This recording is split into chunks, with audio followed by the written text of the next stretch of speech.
a few words about the suffragette movement. And oh, thank you. And it's really about the bicycle also. Okay. Ready? Independence and self-reliance. Bicycles came to symbolize the quintessential new woman of the late 19th century. The Progressive Era was a time of great social and cultural change in the United States, and the new woman embodied this change. Images reflected many of the new opportunities for careers and education that were becoming available for women. The new woman was deemed to be young, college-educated, active in sports, interested in pursuing a career, and looking for a marriage based on equality. She was almost always depicted on a bike.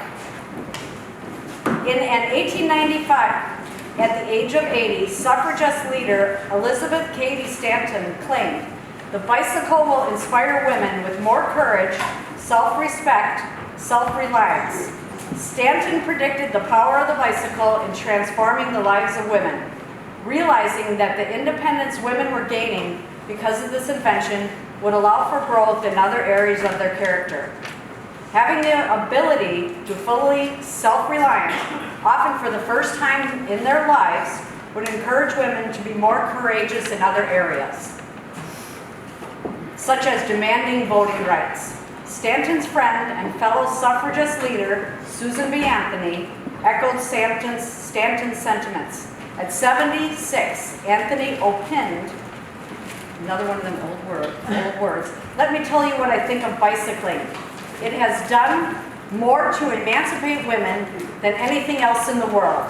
It gives women a feeling of freedom and self-reliance. I stand and rejoice every time I see a woman ride by on a wheel." The picture of free, untrampled womanhood. Women today, especially in the developing new world, are gaining the same sense of freedom and self-reliance as the new women.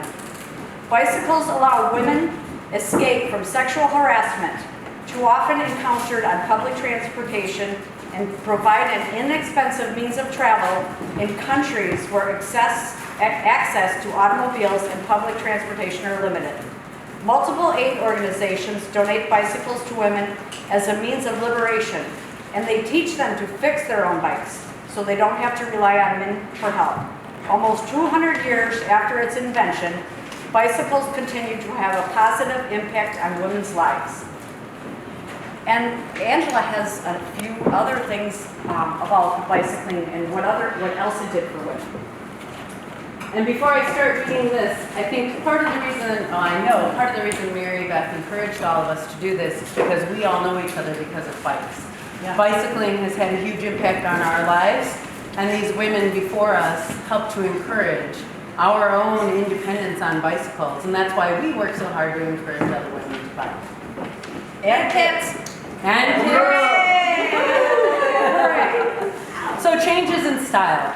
The first wave of women's rights movement was well underway by the peak of the American bicycle craze in the 1890s.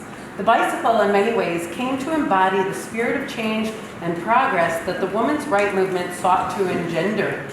In 1895, Frances Willard, the leader of the women's Christian temperance movement, published a book entitled A Wheel Within a Wheel: How I Learned to Ride a Bicycle, which chronicled her quest to learn to ride a bicycle late in life to aid her deteriorating health.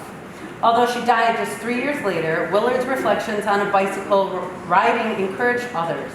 She decried the cumbersome and restrictive fashions of the day and called for more sensible and practical fashion for female bicyclists. Willard wrote, "A woman, bustle bands hanging from her hips and dressed snug around the waist," that's what I'm wearing today, "and chokingly tight at the throat, with heavy trimmed skirts dragging down the back and numerous folds heating the lower part of her spine, and with the tight shoes ought to be in agony. If women ride, they must dress rationally. If they do this, many prejudices will melt away. Reason will gain upon precedence, and ere long, comfortable, sensible, and artistic wardrobe of the rider will make the conventional style of women's dress absurd to the eye and undurable to the understanding." That's not really the way we talk today, is it? But we can all understand the sentiment of it. Women soon found that the traditional dress of corsets, bustles, and long voluminous, excuse me, another word, skirts voluminous, that's the word. Ding, ding. Voluminous skirts impeded the supposed ease of bicycle travel. As Willard foreshadowed, this prompted a change in women's fashion, including lighter skirts, bloomers, sometimes known as divided skirts, or even trousers, Karen, where are you? And to allow for less cumbersome rides. Bicycle riding came to embody the individuality women were working toward the suffrage movement. It also gave women a mode of transportation and clothing that allowed freedom of movement and travel.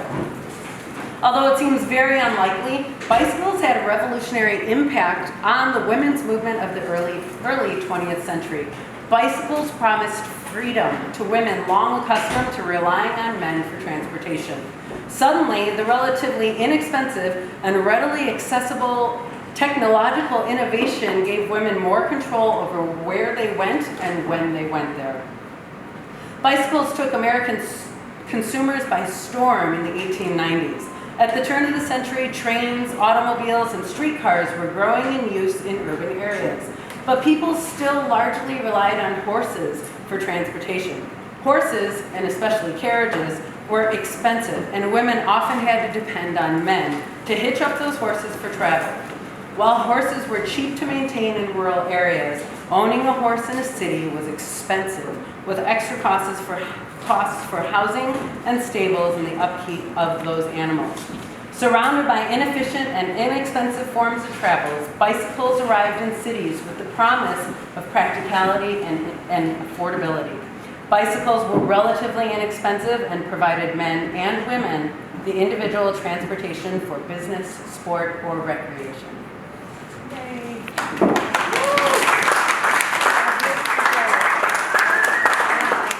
Thank you all for coming.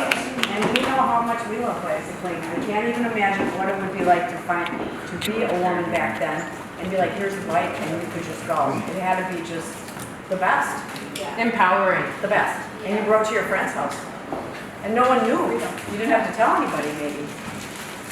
And then you rode to your friends. If you're interested, the Susan B. Anthony speech, which was delivered in 1873, after she was arrested and tried, fined $100 for voting, is right here. If anybody would like to read it, it's here for you.